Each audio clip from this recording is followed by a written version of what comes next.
மனசெல்லாம் சீரியல் இன்னைக்கான எபிசோடில் என்ன நடக்க போகுதுன்னு ஒரு சூப்பரான ரிவ்யூ பார்க்கலாம் வாங்க. என்னோட ரிவ்யூ பிடிச்சிருந்தால் லைக் பண்ணுங்கள். மறு வீட்டுக்கு போன கரிகாலன் நந்தினிக்கு பிடிச்ச டிஷ் எல்லாம் வந்து சமைக்கிறாரு. இது தெரிஞ்சதுமே நந்தினி கரிகாலன் கிட்ட ரொம்ப கோவப்படுறாங்க. தனியாக ரூமுக்கு கூட்டிகிட்டு போயிட்டு எனக்கு பிடிச்சதெல்லாம் சமைச்சு கொடுக்க சொல்லி நான் உங்ககிட்ட கேட்டேனா, மறு வீட்டுக்கு வந்தோமா சாப்பிட்டோமா அமைதியாக போனோமான்னு இல்லாமல் எதுக்கு இந்த மாதிரி தேவையில்லாத வேலையெல்லாம் பார்த்துட்ருக்க நீ அப்படின்னு ரூமில் கூப்பிட்டு பயங்கரமாக கரிகாலனை திட்டிருக்காங்க.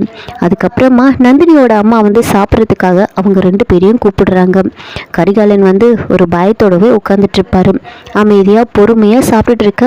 இதை பார்த்து அவங்க அத்தை, என்னப்பா கரிகாலா, மறு வீட்டுக்கு வந்திருக்க, நல்லா அள்ளி சாப்பிட வேண்டாமா, இப்படி இருக்கீங்க 2 பேரும் வந்து மூஞ்ச தூக்கி வச்சுட்டு இருக்கீங்க, இங்கே பாருங்க உங்களை இப்படிலாம் கூப்பிடுறது எதுக்கு, நீங்கள் 2 பேரும் அந்யோன்யமாக இருக்கணும் அப்படின்றதுக்காக தான்.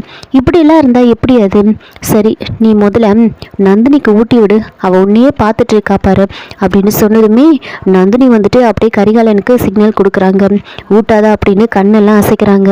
கரிகாலன் அவங்க அத்தை சொல்ல மீறாமல் அப்படியே நந்தினிக்கு ஊட்டி விடுறாங்க. ஊட்டி விட்டதுமே அந்த கையை வந்து அப்படியே வந்து நந்தினி வந்து கடிச்சிடுறாங்க. வலி தாங்க முடியாமல் கரிகாலன் பயங்கரமாக வந்து கத்துறாரு. அதுக்கப்புறமா நந்தினியோட அம்மா திரும்பவும் நந்தினியை கரிகாலனுக்கு ஊட்டி விட சொல்கிறாங்க. உடனே கரிகாலன் நினைக்கிறாரு, மாட்டியா இப்போ நல்லா மாட்டியா, இப்போ உன்னால் என்ன பண்ண முடியும் அப்படின்னு மனசுலேயே சந்தோஷப்பட்டுக்கிட்டு உட்காந்துட்டு இருக்காரு. நந்தினி வேற வழி இல்லாமல் கரிகாலனுக்கு ஊட்டி விடுறாங்க. இவங்க ஒரு பக்கம் இருக்க, இன்னொரு பக்கம் அருள் அவங்க 2 பேரையும் சாப்பிட்றதுக்காக கூப்பிடுறாங்க. அருளுக்கு வந்து சாப்பாடு பரிமாறிட்டு இருக்காங்க. இந்த சமையலை யார் செஞ்சது அப்படின்னு கேட்க, அப்போது நான் தான்ப்பா சமைச்சேன் அப்படின்னு வானதியோட அம்மா வந்து சொல்கிறாங்க. சரின்னு நம்ம அத்தை தான் சமைச்சிருக்காங்க அப்படின்னு அருளை வந்து எல்லாத்தையும் நல்லா வந்து சாப்பிட்றாரு. சமையல் ரொம்ப சூப்பராக இருந்துச்சு, இந்த சமையலை செஞ்சவங்களுக்கு தங்க வளையல் தான் போடணும் அப்படின்னு வந்து அருள் சொல்லிட்டு சாப்பிட்டு முடிச்சுட்டு வந்து ஹேண்ட் வாஷ் பண்ணுறதுக்காக வராங்க. இதெல்லாம் கேட்டதுமே வானதிக்கு ரொம்ப சந்தோஷமாயிடுது.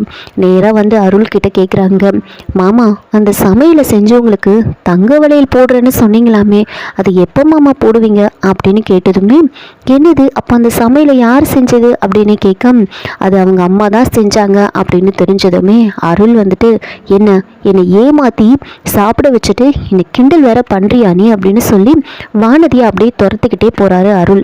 அப்படியே ரூமுக்கு வந்து ஓடி போகிறாங்க. வானதி ரொம்ப சந்தோஷமாக சிரிச்சுக்கிட்டே ஓடுறாங்க. பின்னாடியே அருள் துரத்துக்கிட்டே போகிறாரு. அப்படியே போயிட்டு வானதி பெட்டு மேலே விழ கூடவே அருளும் விழுந்துடுறாங்க. 2 பேரும் மாற்றி மாற்றி ஒருத்தர் பார்த்துக்கிட்டு இருக்காங்க. இதோட இந்த ப்ரோமோ வந்து முடிச்சிருக்காங்க. என்னோட ரிவ்யூ பிடிச்சிருந்தால் லைக் பண்ணுங்கள், மறக்காமல் சப்ஸ்கிரைப் பண்ணுங்கள். தேங்க்யூ.